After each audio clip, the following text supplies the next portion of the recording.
पति ने दिया पत्नी को ऐसा सदमा जिससे पति पत्नी की कहानी को पूरा सुने। कुदरत ऐसे दो लोगों को क्यों मिलाती है जो उन्हें एक कर सके, ऐसा कोई रास्ता ही नहीं बनाता होता। ना जाने कैसे रह पाते हैं वे लोग जैसे कंठ में विष हो जो ना निगला जाए और ना उगला जाए। ऐसा ही कुछ आशा और देवू के साथ हुआ। पापा, क्योंकि आपने मेरी शादी वहाँ क्या जल्दी थी? आपको मुझे घर से निकालने की कितना कहा कि 1-2 साल दे दो मुझे, मैं आगे पढ़ना चाहती हूँ, बाद में कर देना शादी मेरी। पापा बोले, बाद में क्या हो जाता, तब कुछ बदल जाता क्या? आशा इन्हीं ख्यालों में खोई हुई थी कि कैसे शादी के थोड़े समय बाद ही उसने पापा से यह शिकायत की थी, लेकिन पापा ने इस मामले में कुछ खास दिलचस्पी नहीं ली थी। आशा को याद आ गए वो दिन। बीए ही तो किया था उसने, आगे पढ़ना चाहती थी वह, लेकिन पापा नहीं माने। वे शादी के लिए जल्दी करने लगे और आनन फानन में 4-5 लड़के देखकर ही थक गए और एक जगह हाँ कर दी। लड़के वाले भी तैयार थे और शादी कर दी गई।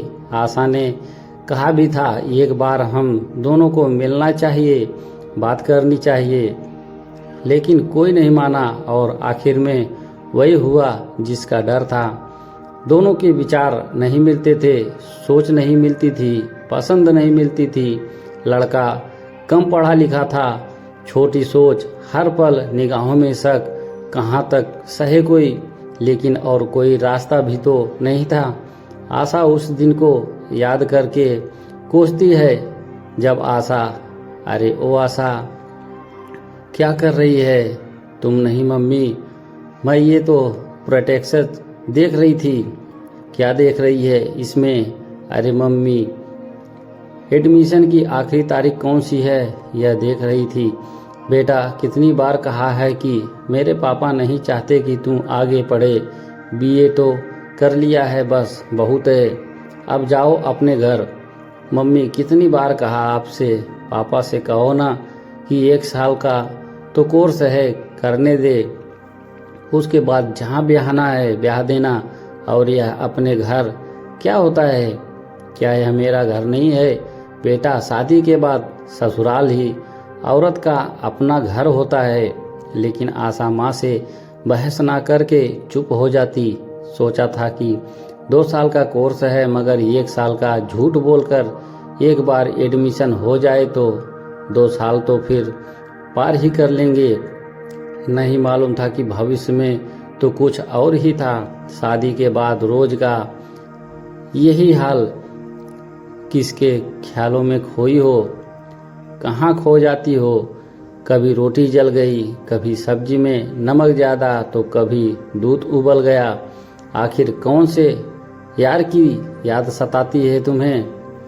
काम में तो ध्यान ही नहीं होता है।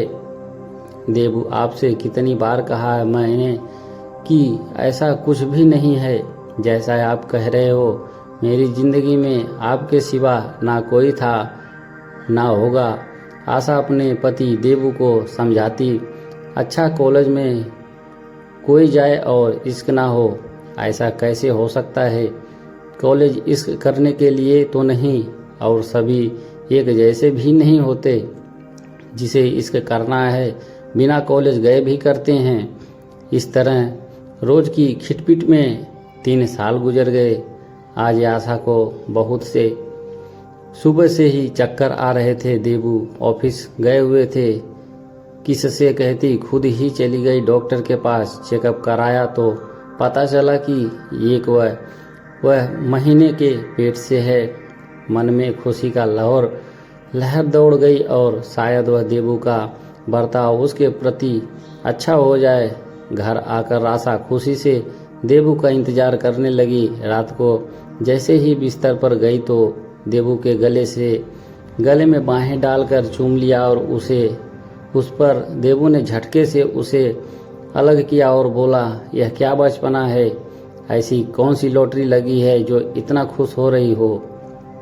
आशा ने धीरे से कहा, लॉटरी से बढ़कर भी खुशी है अब आशा से रहा ही नहीं गया और बोल दिया, मैं माँ बनने वाली हूँ और आप पापा तुम माँ बनने वाली हो। यह तो ठीक है, मगर पापा मैं ही हूँ या तुम्हारा कोई और यार? यह सुनकर आग सी लग गई आशा के तन मन में। नहीं सह पाई वह इतनी जिल्लत। यह एक झटके में उठी और भागी छत की ओर। बस उसने इतना ही कहा, जब हम दोनों को एक दूसरे के लिए बनाया ही नहीं था तो मिलाया ही क्यों बाधा यह अनचाहा बंधन। आशा छत से कूद चुकी थी। थोड़ी देर में वहाँ एक एम्बुलेंस आई, लेकिन उसमें अब कुछ भी नहीं रहा था। डॉक्टर ने नामे सिर हिला दिया, एम्बुलेंस खाली चली गई। दोस्तों, कहानी अच्छी लगी हो तो वीडियो को लाइक करें और चैनल को सब्सक्राइब करें। आप सभी का दिल से धन्यवाद।